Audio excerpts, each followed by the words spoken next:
영동중앙교회 우리 성도님들과 함께 말씀 또 교제할 수 있게 돼서 감사하게 생각합니다. 연결점이 있어야 또 설교 말씀 듣는 데 도움이 될 것 같아서 지금 이 교회 설교해 주시는 조인수 목사님하고 제가 미국에서 칼빈 신학교 유학 생활할 때 만나서 아마 헤어진 지로는 딱 만 30년 만에 만났습니다. 오늘 와서 만났습니다. 그래서 하나님이 또 때가 되면 이렇게 연결짓기 하는데, 오늘 제가 이제 연결짓기에 대해서도 말씀을 통해서 할 텐데, 하나님의 때에 또 이렇게 여러분들 영동중앙교회 성도님들과 말씀으로 또 연결되게 된 것을 감사하게 생각합니다. 우리가 읽은 이 본문 말씀은 크리스천이라면 모르는 분이 없을 겁니다. 너무나 유명한 말씀인데요, 오늘 설교의 제목을 헌신 예배를 맞이하면서 성도의 고난은 유익합니다 라고 하는 제목으로 우리가 늘 또 생각도 하는 이 고난의 부분을 말씀을 나누고자 합니다. 오늘 본문에 보면 즐거워한다 라고 되어 있습니다. 3절, 다만 이뿐 아니라 우리가 환난 중에도 즐거워한다. 로마서 5장 1절부터 11절까지 한 단락이 되는데, 거기 보면 우리가 기뻐한다, 즐거워한다는 동사가 3번 등장합니다. 이제 바로 앞절 2절에 보면 바라고 즐거워하느니라. 우리 성경에는 빠져 있는데 영어 성경에 우리는 즐거워한다, we rejoice, 이런 표현이 2절에 나오고 또 3절에 나오고 또 마지막 11절 하나님 안에서 또한 즐거워하느니라 이렇게 되어 있습니다. 앞부분, 오늘 이 고난의 부분을 이해하는데, 로마서에서의 이 고난은 로마서 전체와 연결이 되어 있습니다. 바울의 서신 중에 로마서는 16장으로 된 말씀인데요, 바울이 한 번도 만나지 않았던 로마에 있는 성도들을 향해서 주신 하나님의 말씀입니다. 11장까지 또 12장부터 16장까지 두 개로 이렇게 나누어 이해할 수 있고, 그 다음에 1장부터 11장까지를 크게 세 부분으로 나눈다면 우리가 읽은 이 5장 앞부분 4장까지, 그 다음에 5장부터 8장까지, 그 다음에 9장, 10장, 11장은 바울이 개인적으로 자기와 연결된 유대인들의 그 구원 문제에 대한 그의 개인적인 고민과 갈등을 이야기하고 있는 말씀입니다. 로마서 1장부터 4장까지는 모든 인간들을 죄라고 하는 진단명으로 진단하는 말씀입니다.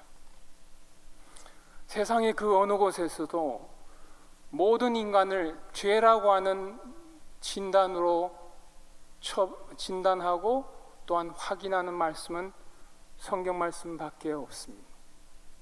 우리가 이제 오늘 고난의 부분을 다루게 될 텐데, 이 5장부터 8장까지의 말씀에 보면 그 죄 가운데 있는 인간들이 예수 그리스도를 통해서만 얻어지는 치료책, 즉 복음을 얻어야만 산다.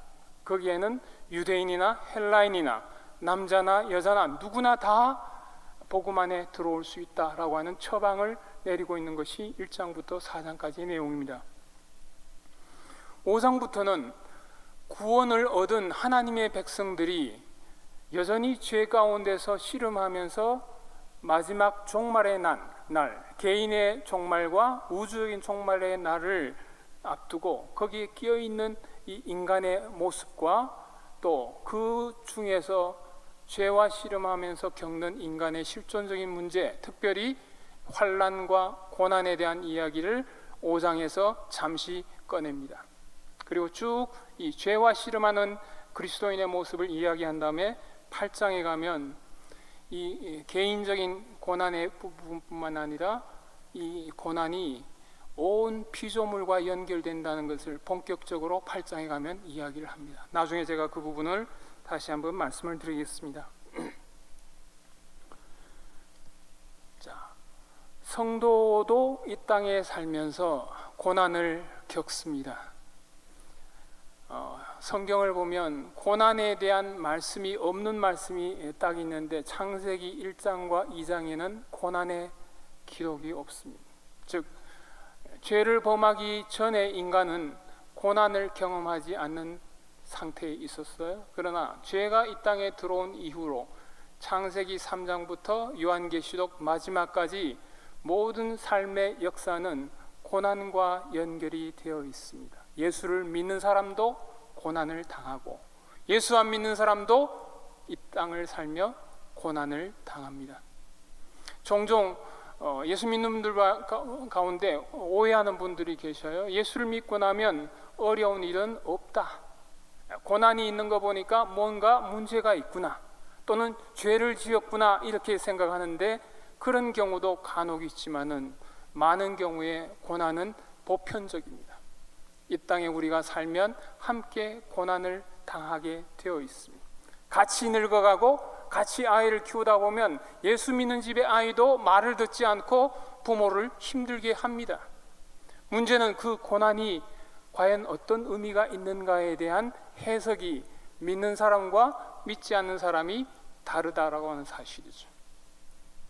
저는 87년도에 총신신대원을 졸업하고 곧바로 미국 유학을 갔습니다.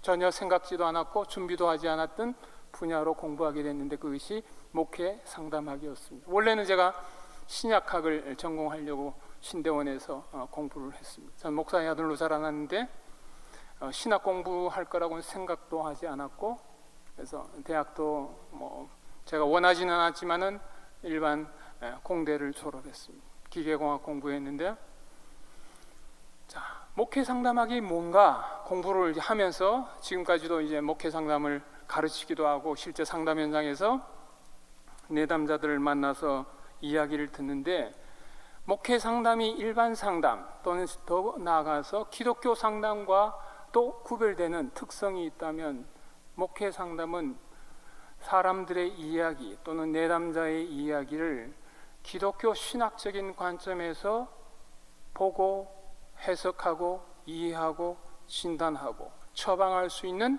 사람이 목회 상담사입니다. 고난이라고 하는 동일한 현상에 대해서 어떤 눈으로 볼 것인가? 또 어떻게 해석할 것인가? 성경은 과연 그 고난을 뭐라고 말하는가? 이 고난이 과연 하나님과 연결되어 있는가? 아니면 하나님은 우리의 인생 여정에 시편 23편의 말씀처럼 푸른 초장과 쉴만한 물가로 우리를 인도하실 때만 동행하시는가?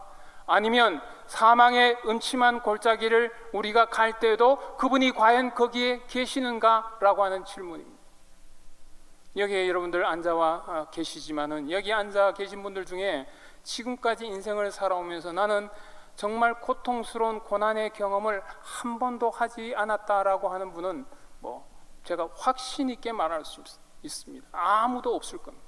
나름대로 인간이 태어나면서 겪는 누구나 겪어야 하는 고난이 있고 때로는 예기치 못하게 찾아오는 위기와 환난과 고통을 우리가 겪으면서 신앙생활을 해왔습니다. 근데 문제는 종종 우리가 고난을 당하게 될 때 개인적으로나 교회적으로나 어려움을 당하게 되면 종종 우리는 혼란스러워합니다. 왜 이런 고통이 있을까? 과연 이 고통의 과정 가운데 하나님이 동행하시는가? 하나님은 어디 계시는가? 왜 이런 고통이 있는가? 정말 하나님은 살아계시는가? 아니면 내가 무슨 죄가 있어서 이런 고통을 하나님이 허용하시는가? 등등의 여러 가지 신학적인 질문을 던집니다.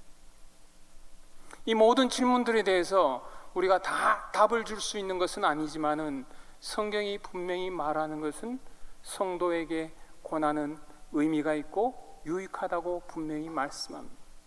그래서 바울은 오늘 본문에서 우리는 고통 중에서도 즐거워한다라는 독특한 표현을 썼습니다. 여러분, 고통이 있는데 즐거워하는 사람은 이상한 사람입니다. 우리에게 좋은 일이 있고 환경적으로도 좋은 일이 일어나면 우리는 즐거움을 느끼는 것이 정상입니다. 물론 어떤 분들 중에 좋은 일이 있어도 즐거움을 잘 못 느끼는 분들이 있습니다. 감정 자체가 많이 이렇게 억압이 되어 있어서 못 느끼는 분들이 있어요. 저도 이제 대학 시절을 이렇게 돌아볼 때, 물론 그 전에도 그랬겠지만은 대학생 때 제가 이제 학교에서 적응 공대가 원하는 전공이 아니었기 때문에 대학생 때 대학 합창단에서 노래를 하면서 시간들을 보냈습니다. 그 선배들이 결혼하면 합창단은 후배들이 가서 축가도 불러주는데, 그때 제가 종종 던졌던 질문들이 있었어요. 왜 결혼을 하는 거지? 결혼하는데 정말 즐거울까? 저는 그 즐거움과 기쁨을 잘 공감하기가 어려웠습니다. 왜냐하면 내 내면 안에 문제가 있었기 때문에. 즐거움을 잘 못 느끼는 거예요. 인생이 사는 게 정말 행복하다, 감사하다, 기쁘다, 이런 걸 잘 못 느끼면서 신앙생활을 하다 보니까 정작 결혼식에 인생에서 가장 즐거운 그날에 즐거워하는 그 신랑과 신부를 보면서도 과연 저 사람들이 진짜 기뻐서 저러는 걸까? 그게 공감이 잘 안 됐습니다. 그만큼 제 내면이 어떤 면에서는 망가져 있었던 것입니다. 자, 즐거운 일이 있으면 즐거워하는 것이 정상입니다. 근데 고통이 오는데도 기뻐하고 즐거워하고 감사하는 사람들이 있습니다. 바로 그 사람들이 예수님과 연결된 사람이고 하나님과 연결된 사람이에요. 왜냐하면 뒤에도 나오겠지만 이 고난이 하나님과 연결되어 있다는 사실을 믿음의 눈으로 보기 때문에. 이 세상은 보이는 것들이 있고 보이지 않는 것들이 있습니다. 하나님은 보이지 않는 분이시고 하나님이 만드신 대부분의 우주도 보이지 않습니다. 그러나 그 보이지 않는 하나님이 우리의 이 보이는 현실 가운데 일어나는 고통과 슬픔과 외로움과 슬픔이 있는 이 고통의 이야기 가운데도 하나님이 연결되어 있다는 사실을 우리는 말씀을 통해서 반복해서 믿고 듣고 알기 때문에 고난 가운데서도 기뻐할 수 있습니다. 물론 저 자신도 어려운 일이 오면 슬프고 힘들고 괴롭고 어떤 때는 밤에 잠이 안 오고 밥맛이 없습니다. 정상입니다. 예수 믿는다고 해서 그 고통을 전혀 못 느낀다? 그건 아니죠. 분명히 느껴요. 느끼는 부분인데 그 아픔과 슬픔을 뛰어넘는 또 다른 감사의 능력이 그리스도인들에게는 있다는 사실입니다. 오늘 여전도의 헌신 예배로 드리는 성도님들과 또 여기 앉아 계신 오후 시간에 또 여기 앉아서 예배를 드린다고 앉아 계시는 여러분들의 삶에 때로는 고난이 올 때 과연 내가 끝까지 예수님을 따라가는 헌신을 할 수 있는가? 평안할 때는 주님 따라가기가 쉽지만은 정말 어려움이 있고 힘든 일이 있고 앞이 자꾸 막히고 답답할 때도 끝까지 헌신한다. 헌신이 뭐예요? 그분에게 우리 삶을 맡기는 거죠. 위임하는 것. 왜냐하면 그분의 신실함과 선하심을 믿기 때문에. 바울사도는 우리는 영원한 하나님의 나라의 영광을 소망하는 이유 때문에 기뻐하지만 다만 그것 때문에만 기뻐하는 게 아니고 현실에서 오는 고통스러운 삶의 이야기가 있어도 환난을 당해도 고통을 당해도 심지어는 고린도후서 1장에 그가 아시아에서 당했던 고난에 대한 이야기를 하면서 내가 아시아에서 당한 고난은 내 능력을 우리의 능력으로는 훨씬 뛰어넘는 그 스트레스 가운데 있었고 심지어는 살 소망까지 끊어지는 상황 가운데 있었지만은 그 가운데서도 하나님으로부터 오는 위로를 우리는 경험했고 또 그 환난과 고통, 고난을 통해서 단지 우리 자신만을 의지하는 사람이 아니라 정말 하나님만 의지하게 하기 위해서 그 고난이 왔다고도 그는 고린도후서 1장에서 고백했습니다. 오늘 고난의 유익성에 대해서 바울 사도는 세 가지로 이야기를 합니다. 고난이 성도에게 어떤 의미에서 의미가 있고 유익한가라고 할 때 우리는 좋은 일만 우리에게 유익하다고 생각하는데 하나님과의 관점에서 보면 우리의 관점과 다르게, 우리의 생각과 다르게 하나님의 생각에는 성도에게 고난도 유익하다고 보시기 때문에, 그 유익이 뭔가 하면 고난이 인내를 가져온다고 말씀합니다. 오래 참음, 견딤입니다. 성도의 삶에 성도를 정말 성도답게 하는 중요한 사실 중에 하나가 하나님을 신뢰하고 끝까지 견디는 것입니다. 헌신도 끝까지 견디는 것입니다. 좋을 때 헌신하는 것 쉬운데 힘든 과정 가운데도 포기하지 않고 하나님과 끝까지 연결되는 것, 하나님과 단절되는 게 아니라 하나님을 붙들고 끝까지 가는 것, 그 경험이 고통을 통해서, 고난을 통해서 얻어진다고 말씀합니다. 고린도후서 13장에 보면 하나님의 성품을 4절부터 7절까지 말씀하는데 우리가 잘 아는 사랑의 속성을 말씀합니다. 제일 먼저 바울은 하나님의 성품을 사랑은 오래 참는 것이라고 말씀합니다. 그 사랑은 바로 하나님의 성품입니다. 하나님의 성품을 우리가 어떻게 맛볼 수 있는가 할 때 우리는 고난을 통해서 하나님의 성품이 우리 안에 생긴다는 것을 경험하게 됩니다. 아, 기다린다는 것이 이런 것이구나. 하나님께서 나를 지금까지 이렇게 견뎌주셨구나. 나의 연약함과 부족함에도 불구하고 하나님이 나를 끝까지 포기하지 않고 붙들고 계시는구나. 이 경험을 우리가 인생길을 살아가면서 겪는 여러 형태의 고난을 통해서 맛보고 경험하게 된다는 사실입니다. 성령의 9가지 열매 중에 하나가 여러분 인내입니다. 9가지 열매라고 하는 건 뭔가 하면 성령님의 성품이에요. 우리가 사모하는 예수 그리스도의 성품, 예수님께서 이 땅에 오셔서 그의 성품을 여러 가지 보여주셨는데 그 중에 하나가 십자가에 달리셔서 그 고통을 끝까지 견디시면서 그의 사랑을 확증해 주셨습니다. 성부 하나님, 성자 하나님, 성령 하나님 모두 다 인내하시는 하나님이십니다. 우리를 향해서.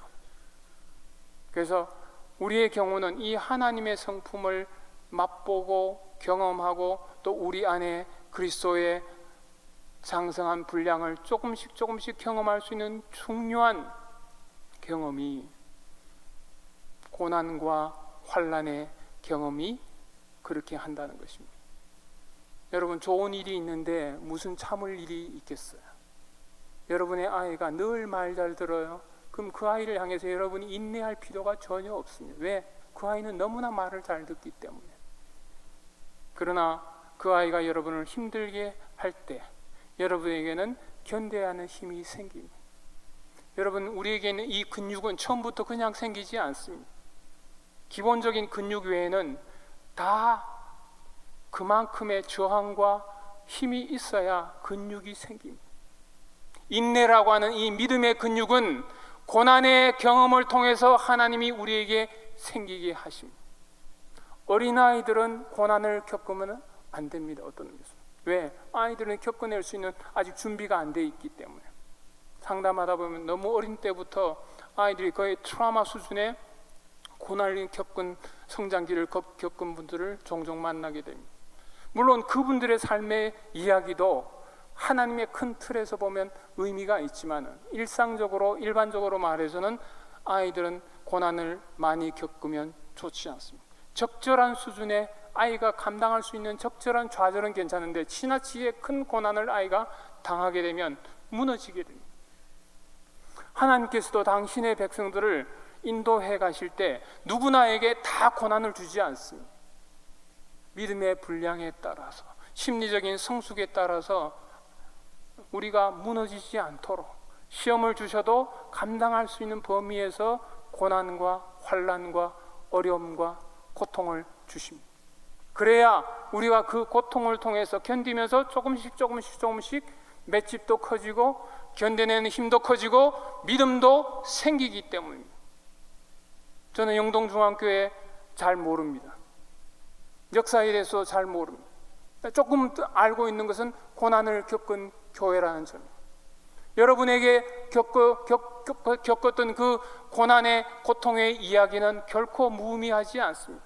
왜 하나님의 교회에 고난의 경험이 있을까? 왜 상처가 있을까? 우리는 종종 질문을 던지지만은 로마서 8장에 나오는 대로 실제 고난에 대한 이야기를 본격적으로 말하는 로마서 8장에서는 바울은 하나님이 사랑하시는 자 또는 하나님을 사랑하는 자, 곧 그 뜻대로 부름을 받은 자들에게는 모든 일이 합력해서 선을 이루신다고 말씀합니다. 여기에 들어가는 모든 일은 좋은 일과 나쁜 일과, 전도서 4장에 나온 대로 날 때가 있고 죽을 때가 있고 춤출 때가 있고 또는 슬퍼할 때가 있고, 때로는 안을 때가 있고 또는 안는 것을 멀리할 때가 있고, 때로는 돈을 던져버릴 때가 있고 던졌던 돌을 다시 주워야 되는 그 모든 때가 있지만은 인생의 시즌이 있는 것처럼 하나님이 이 모든 때를 아름답게 하신다. 하나님이 아름답게 하신다라고 하는 이 하나님에 대한 주권성의 관점을 볼 때, 고난도 종국적으로 유익하게 하는 하나님의 섭리적인 개입의 방법이구나.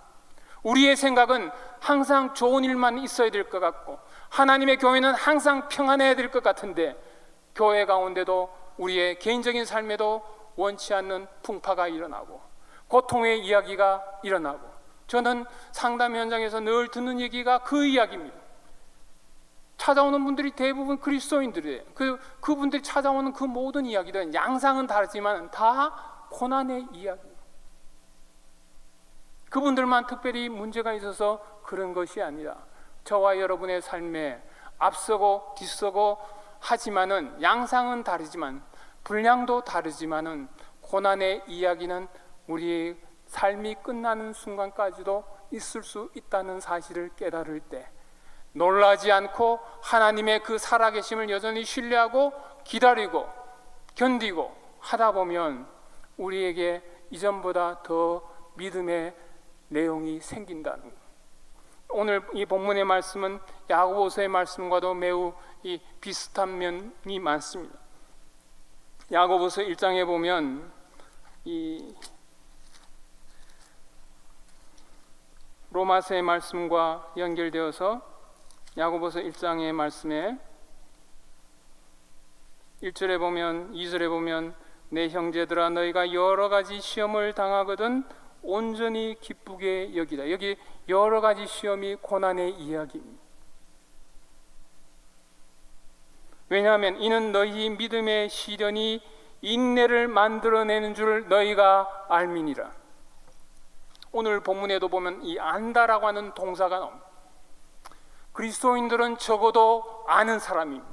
그리스도인들은 적어도 믿는 사람입니다. 뭔가 하면 믿음의 시련과 고통이 인내를 만들어낼 것이라는 것을 믿기 때문에, 그냥 와서 생고생하고 고통만 당하고 끝나는 게 아니라 반드시 고난의 뒤에는 인내라고 하는 하나님의 성품이 내 안에 경험되기 때문에, 그것을 알기 때문에, 하나님의 크신 그림을 보기 때문에. 요즘 사람들이 종종 쓰는 용어 중에 하나가 큰 그림, 빅픽처라는 표현을 쓰잖아요. 우리는 종종 고난을 당하게 되면 우리의 이 시야가 좁아듭니다. 평소에는 보이던 것조차도 실제 어렵고 고통을 당하면 이 뇌가 작동이 잘 안 돼요. 특히 우울하면 부정적인 생각이 더 많이 듭니다. 살아계신 하나님도 죽은 하나님같이 느껴지고, 인생의 모든 경험들이 다 부정적으로 느껴지는 경험들이 우울증이에요. 여러분 그러나 큰 눈을 열고 보면 내가 미처 보지 못했구나. 하나님이 살아계시는 걸 모르고 있었구나. 엘리야의 경우도 북쪽 이스라엘 백성들이 다 바알에게 다 넘어진 줄 알았는데, 그래서 실패했다고 생각하고 자기 나름대로 열심히 다 했는데도 여전히 이세벨의 위협이 있을 때 주여 조카오니 내 생명을 취하옵소서, 내 열조보다 내가 나은 것이 없습니다 라고 말했습니다. 그때 주님께서 하신 말씀이 아직도 바알에게 무릎을 꿇지 않는 신실한 백성이 이 땅에 7,000명이나 내가 남겨두었다고 말씀하셨습니다. 우리가 부정적인 경험과 고통을 당하게 되면 우리의 실제적인 뇌도 신경 전달 물질도 제대로 돌아가지 않습니다. 좋은 생각이 잘 안 들어요. 믿음의 생각 잘 안 듭니다. 그럴 때마다 시각을 열고, 하나님이 살아 계시지. 여전히 하나님이 신실하신 분이야. 하나님은 여전히 선하신 뜻을 갖고 계셔.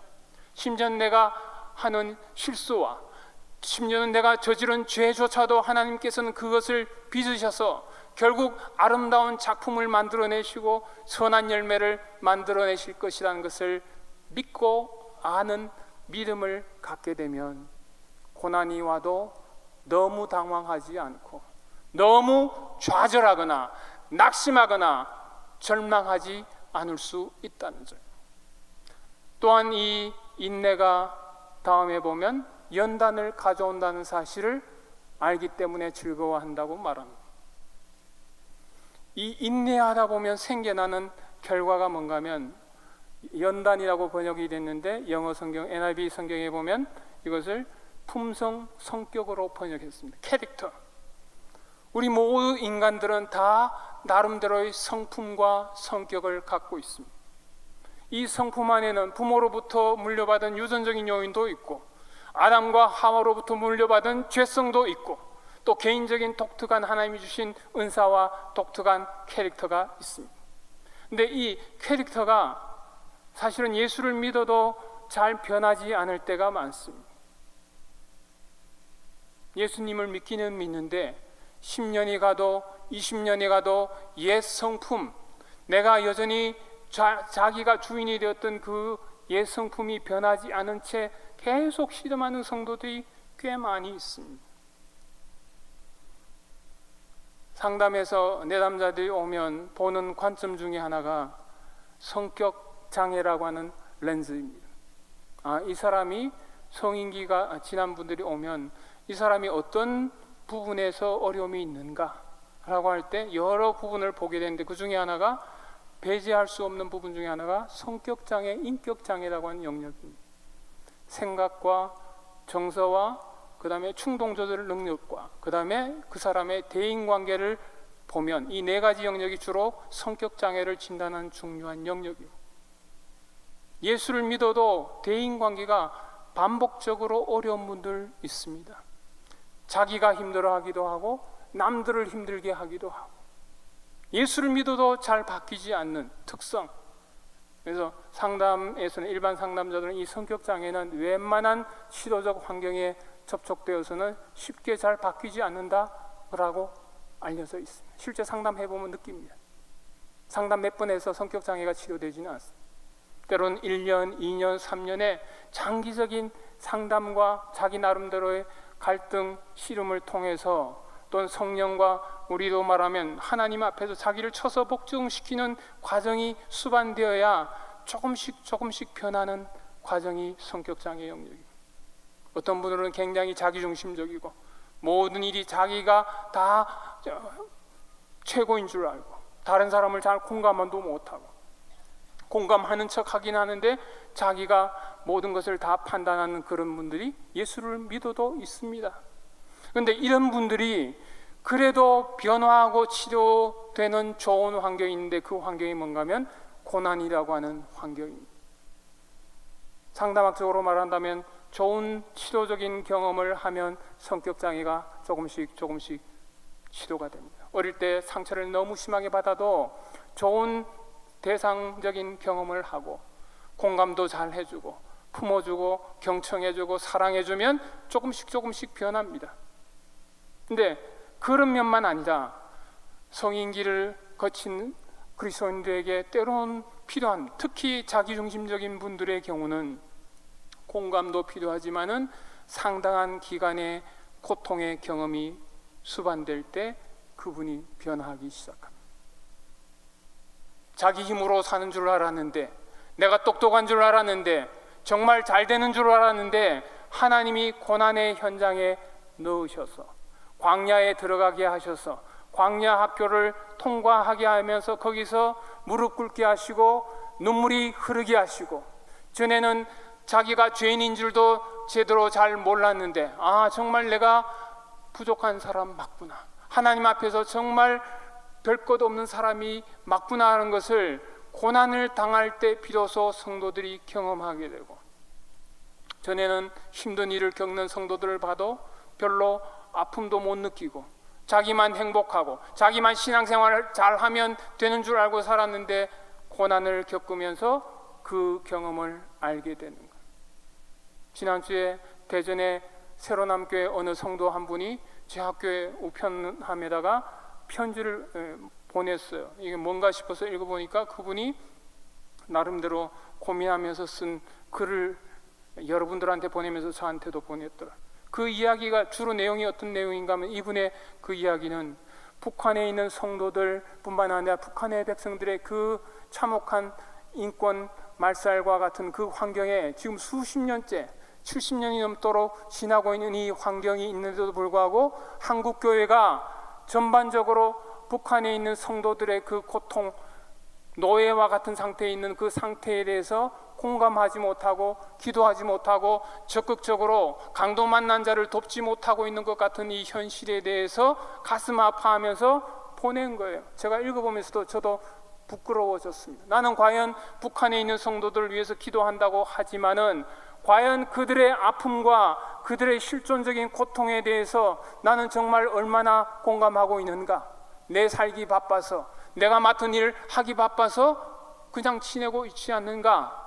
근데 이런 것을 언제 느낄 수 있는가 하면, 막상 자기가 진짜 고난 가운데 있을 때.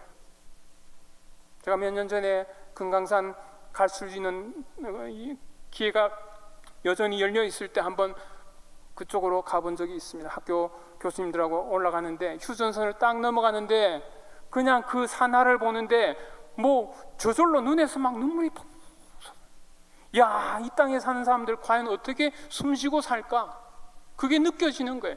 답답하고, 산에도 풀도 별로 많지 않고 나무도 별로 없고, 여기저기 사람들이 어디서 숨어 있다가 나타나는지, 차가 지나가는데 경계하는 사람들이 산에서 쑥 나왔다가 들어가고, 야, 탈출하기도 힘들겠구나.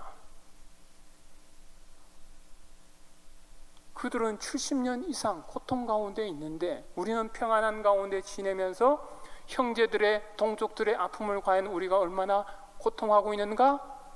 때로는 어쩌면 한국 교회도 동일한 고난을 겪으면서 하나님 앞에 회개하기도 하고, 하나님, 제가 저희들이 정말 동족의 아픔을 제대로 느끼고 못했습니다 하는 이 고통의 경험을 통해서 고백하게 될지도 모르죠.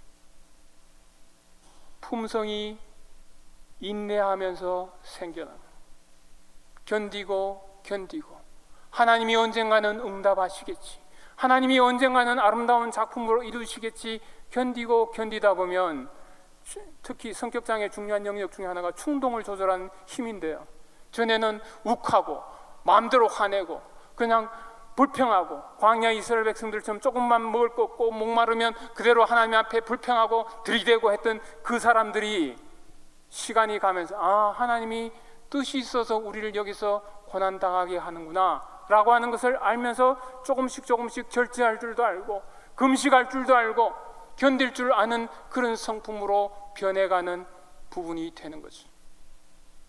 하나님의 그의 자녀들을 하나님의 나라에 데려가시기 위해서 우리가 다 완벽하게 치료되고 변화되어서 가는 게 아니지만은, 이 땅에 있는 동안 좀 더 우리의 내면이 그리스도의 성품이 조금이라도 닮아가도록 견디게 하고, 이웃을 바라볼 때 같이 아파하며 같이 웃어줄 줄 알고 같이 느낄 수 있는 그 성품을 갖게 하기 위해서 때로는 우리에게 다양한 형태의 고통의 경험을 허용하신다는 사실을 여러분은 꼭 명심할 필요가 있습니다. 하나님의 뜻하심이 있습니다. 의미란 뜻이 영어로는 meaning이죠. 뭘 의도한다는 거죠. 하나님의 뜻, 하나님이 의도하시는 그 뜻은 정말 완벽하고 하나님이 기뻐하시는 뜻입니다. 우리의 뜻과 다르게 하나님의 뜻은 완전하신 뜻이에요. 성도를 회복시키시고 더욱 그리스도의 교회가 더욱 순결해지도록, 교회 안에 때로는 정말 용광로와 같은 시련의 과정도 허용하시고, 고통을 겪으면서 교회가 무릎을 꿇고 기도하게 하시고, 하나님 앞에서도 회개하게 하시고, 그런 경험을 하도록 하나님께서는 고난을 사용하신다는 사실을 알기 때문에 고난이 올 때도 사도 바울은 표현하기를 우리는 기뻐하고 감사한다. 범사에 감사하는 것, 쉬지 않고 기도하는 것, 항상 기뻐하는 것, 하나님의 뜻이라고 말씀하셨습니다. 항상에는 좋은 때와 안 좋은 때가 다 들어있습니다. 우리는 언제나 하나님께 감사할 수 있는 사람, 이래도 감사, 저래도 감사, 직장에 돼도 감사, 안 돼도 감사, 길이 열려도 감사, 길이 막혀도 감사할 수 있는 사람은 세상이 감당할 수 없는 그리스도인들입니다. 왜 그리스도인들이 교회 이 세상에서 때론 조롱을 받아요? 그들과 비슷하기 때문에. 그리스도인은 다르구나. 안 좋은 일이 있어도 감사, 하나님의 뜻이 있겠지. 성경에 보면 그런 사례들이 너무나 많습니다.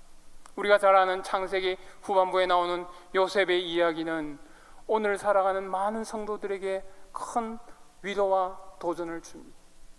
자기 형제들에 의해서 예기치도 않게 전혀 준비도 없이 형들에 의해서 죽임을 당할 뻔하다가 팔려가서 아무도 없는 곳에, 낯선 곳, 언어도 다르고 부모와 연결도 되지 않는 그 먼 땅에 팔려가서 약 13년의 세월을 보냅니다. 그가 팔려갈 때 나이가 17살 나이에 중학교, 고등학교 1학년, 2학년 정도 되는 나이입니다. 왜 끌려가는지도 모르고, 왜? 요셉은 큰 그림을 모르기 때문에. 우리는 생각할 때 요셉은 어릴 때부터 꿈을 꿨으니까 다 알고 있었을까요? 아니에요. 그도 우리와 성정이 동일한 한 인간이에요. 왜 이런 일이 일어날까?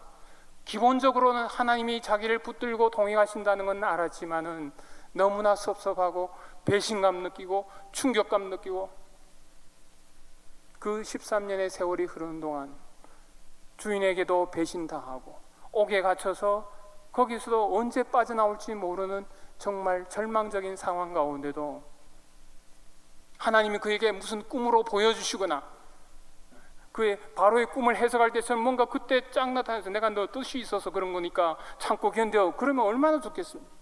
그런 이야기 없습니다. 그 가운데 침묵하시면서 하나님의 인도하시는 그 보이지 않는 손길을 바라보고 기다리고 기다렸더니 때가 되면 하나님이 마침내 응답하시는데 역사를 주관하셔서 그 바로 제국을 통해서, 바로의 꿈을 통해서 그가 만 30세에 등용이 됩니다.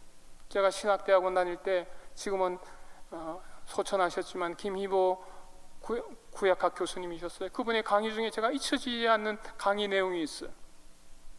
요셉이 그 나이에 등용될 때 그 당시에 이 이집트의 정치 문화에서 특색 중에 하나가 뭔가 하면, 중요한 관직에, 제 이름하고는 다른 관직에 가려면 적어도 만 30세가 되어야 돼요.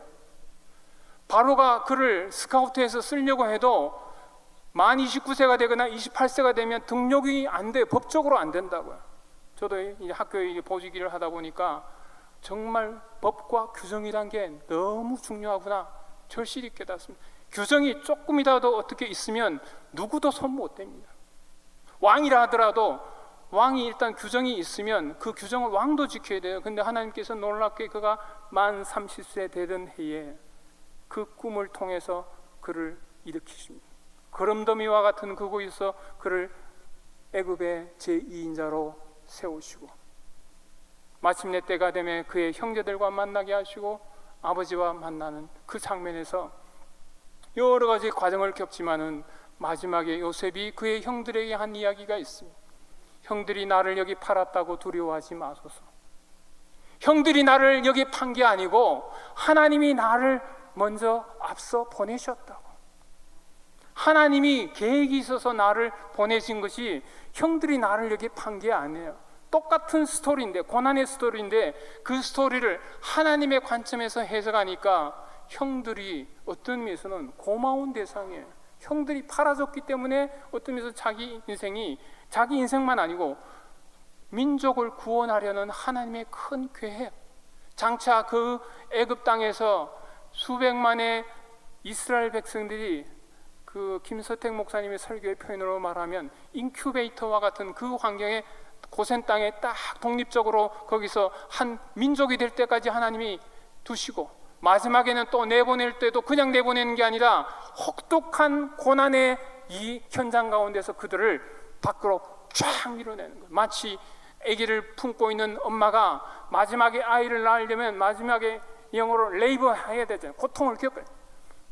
애도 뭐 나가고 안 나고 그냥 밀려 나가는 거예요. 하나님의 선하신 뜻이 있다는 사실을 알기 때문에 우리는 고난 가운데서도 이래도 감사 저래도 감사, 여러분이 헌신하실 때도 어떤 환경에서도 하나님께 헌신할 수 있는 사람은 세상이 감당하지 못합니다.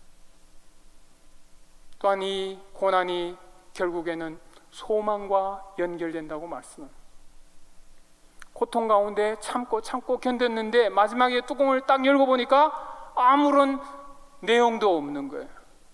너무나 실망과 절망이 있는 그런 얘기가 아니고, 반드시 기다리고 인내하고 고통 가운데서 우리가 기다리면 우리의 속사람만 변할 뿐만 아니라 영광스러운 하나님의 나라와 연결되는 백성이 된다. 이 산 소망이 있다는 것을 믿음의 눈으로 보기 때문에 고난 가운데서도 우리는 즐거워한다. 아, 하나님이 뜻이 있어서 이 가운데서도 하나님이 어려움도 주시는구나. 대인관계에서도 어려움이 있는 거, 자식들이 때로는 나를 힘들게 하고 말도 않는 것도 하나님의 무슨 뜻이 있나 보다 하고 생각되면 소망 중에 기다리는 거죠.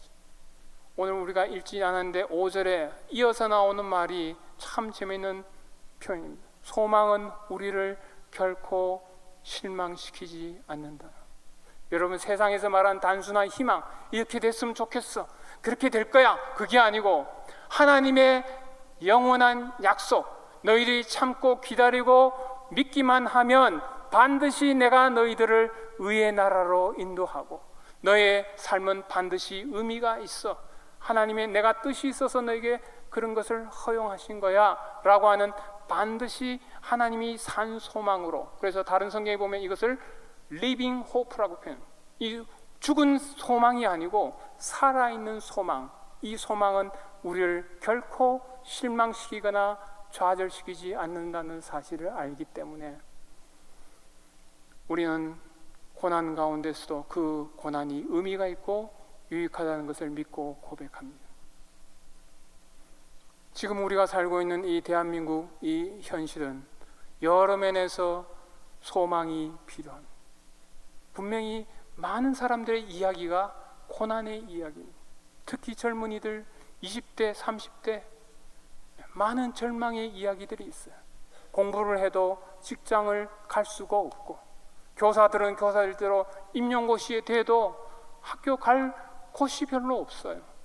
오늘도 인터넷 신문에 보니까 이공계 박사들조차도, 전에 같으면 이공계 박사 정도 되면 직장이 있어요. 자기가 원하는 대로 그래요 갔는데, 이제는 박사학위를 받아도 그냥 인문학 박사가 아니고 이공계, 소위 기술이 있는 박사들인데도 자기가 원하는 직장들이 많지 않은 이 현실, 어쩌면 3포, 4포, N포 세대라고 하는 모든 것을 포기하게끔만 만드는 이 대한민국, 사람들은 이 대한민국을 떠나고도 싶다고 하고 젊은이들은 소망이 없다고 말하는 이 환경 가운데서 하나님의 교회와 성도들이 여전히 소망이 있다.